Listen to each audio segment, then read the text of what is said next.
What's up guys, Nolan here, and today BSG added weekly tasks to the operational task list. These weekly tasks are just as, if not better than the comparable normal trader tasks, with at least for me, a reward of over 36,000 XP, 530,000 rubles, and a 0.03 rep boost for Prapor, when some of his normal tasks give maybe 10k XP, about 30k rubles, and the same 0.03 rep. In case you aren't hearing that correctly, yes, these tasks, including some of the daily ones, are giving trader rep now. They made that change over the weekend. Some people might not have gotten the memo there because you don't actually see the reward unless you actually click accept on these operational tasks for the traders themselves. And also, if you didn't realize, the green check mark on those traders mean that they do have an operational task available to you. So do not forget to check those out. These new weekly tasks are going to be randomly generated and generally different for everyone, but since the implementation of the daily tasks, these are noticeably similar in construction, where the tasks themselves can be the same, but the map will be different. I've been failing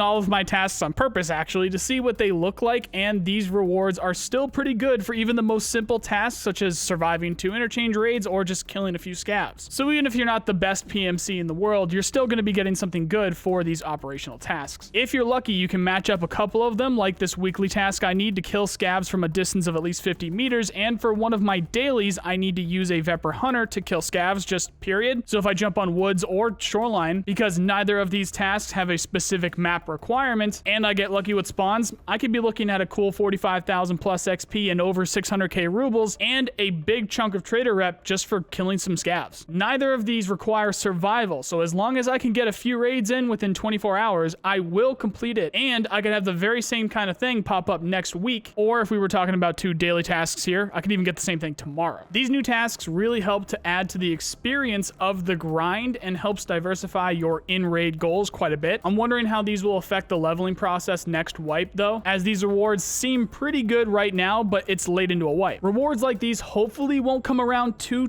often at the early levels, or else that early wipe feeling will just drop even more quickly than we've been seeing. We know BSG are at least keeping that stuff in mind, as the weekly tasks aren't actually accessible until level 15, but the dailies are supposedly immediately accessible. However, they do scale with your level and the amount that you successfully complete. How BSG are deciding to balance these tasks in the future are one of the many questions that I have for Nikita on Friday, which, if you haven't heard, I'll be on Pestily's podcast with at least Axel TV, where Axel can speak perfect English as well as Russian, so if Nikita ever gets confused or stuck on any translation or anything, Axel is going to be there to help. It's actually kind of a perfect setup for a community Q&A with Nikita. We do have a few set talking points, so I doubt I'll be able to talk about everything that I want, but we will for sure get to as many as possible. If you're interested, the talking points are going to be the end game for Escape from Tarkov, the prestige system, assume that's for specifically the servers that will not wipe post-launch, and the prolonged early wipe. The cast is going to start around 2 p.m. Eastern on Friday, but if you can't make it, I will of course have a summary video up after we're done. Then last but not least, it should be pretty clear by now, but in case it isn't, the Halloween event has ended. However, the Cultists now have a permanent slight chance to spawn on Factory, especially at night. So even though Killa won't be joining them, it sounds like the Cultists enjoyed their time on Factory so much that they decided to come back and visit every once in a while. So remember to keep your guard up in there even more so from now on. And that's going to do it for today, guys. If you have any interesting questions about Escape from Tarkov, leave them in the comments and I will add the top comments to the list on Friday if I actually think Nikita is going to answer whatever questions you guys decide to choose. So go ahead and ask or upvote anything that you agree with, and it might actually go to the big man himself. If you like this video, then you know the drill. Please subscribe. I really appreciate the people who do. For the latest Tarkov news, check out these playlists here. If you're looking for people to play with, check out our Discord of almost 10,000 people and a great LFG for more games than just Tarkov. Link is below if you're interested. Otherwise, I hope you have a nice day. See you guys.